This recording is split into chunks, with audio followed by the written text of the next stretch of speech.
You are watching The Mostly Mike Show. Today we are going to build a sound booth for recording voiceovers, and without sacrificing quality, we are going to do it as cheap as possible.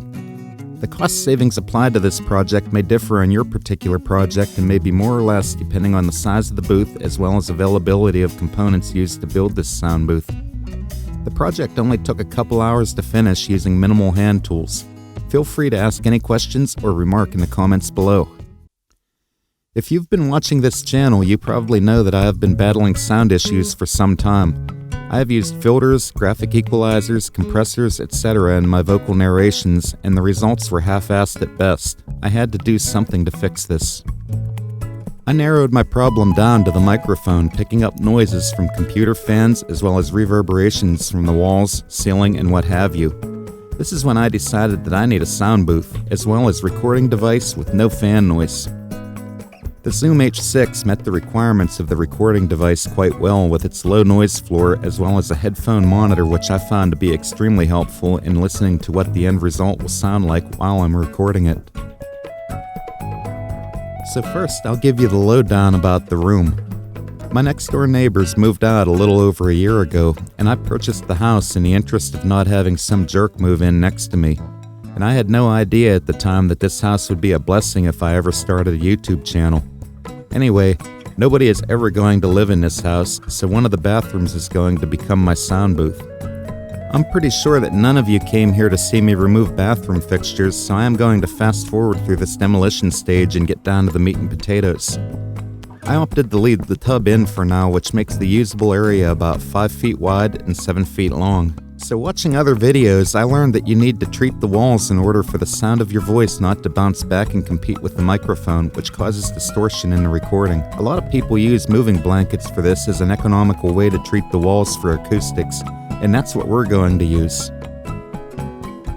When you shop for moving blankets, the thickness of moving blankets is rated in pounds per dozen. When I shopped Amazon, they seemed to come in 35 and 65 pounds per dozen. I opted to get the heavy ones. I was shocked that these were shipped to the post office, which I'm pretty sure that this is the reason why they probably hate me down there.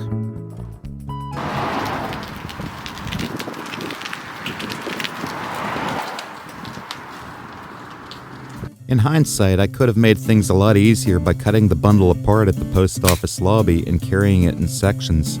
I was impressed by the quality of these blankets and believe that they will work fine in an acoustic deadening capacity. I don't need a window in a sound booth, so I'm going to stuff a piece of fiberglass insulation between the screen and the window to further decrease noise.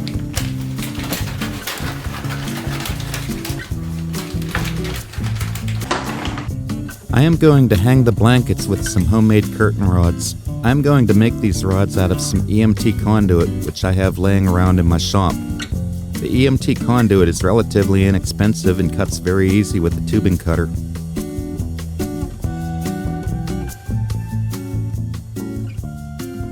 I took a few measurements for the length of the walls and cut the conduit to size.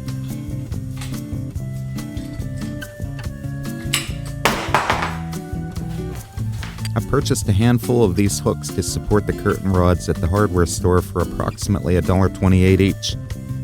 I used a stud finder which kept going off for some reason every time that I picked it up, but I was still able to find some wall studs. As you can see right here is the stud.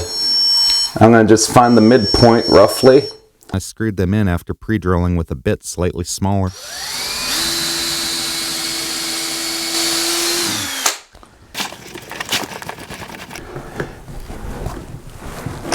One more turn. Then I got this nifty idea to hold the moving blankets up using spring clamps that I got on Amazon for about $29.97 for a pack of 24 of them, which was a pretty good deal. I was lucky that the old owner left the towel rack in the bathroom, which I installed to the top of the door to attach the moving blanket.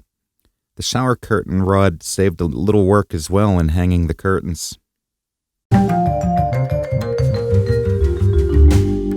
And just throw it up over these hooks and give them a home.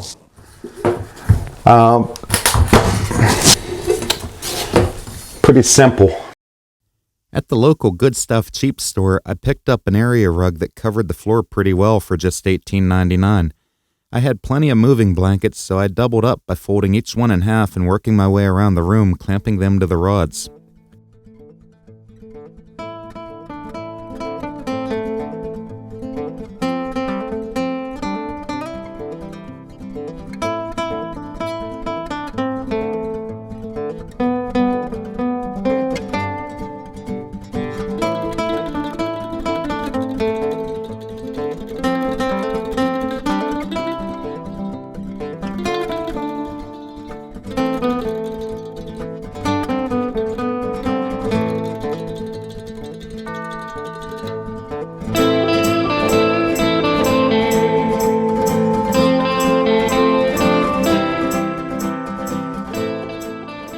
I had a small old desk as well as a comfy chair to put in this room and set up shop. We are now ready to populate it with some recording gear using one of the extra moving blankets to cover the desk. So on top of the desk I have a boom stand, an MXL V67i condenser microphone, the Zoom H6 multi-track recorder, and a cheap tablet mounted to a tripod for my script. And that's pretty much all we need. This room made a tremendous difference in the pre-editing quality of my narrations and voiceovers. The total cost of materials was about $150, which I thought was pretty reasonable. Now my audio still may need a little work, but this was a huge step in the right direction. Let me know what you think in the comments below.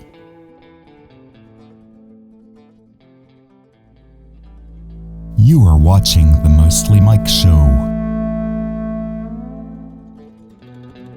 If you find this video enjoyable, please don't forget to like, share, and subscribe, and be sure to put any questions in the comments below. Thanks for watching, and I'll see you next time.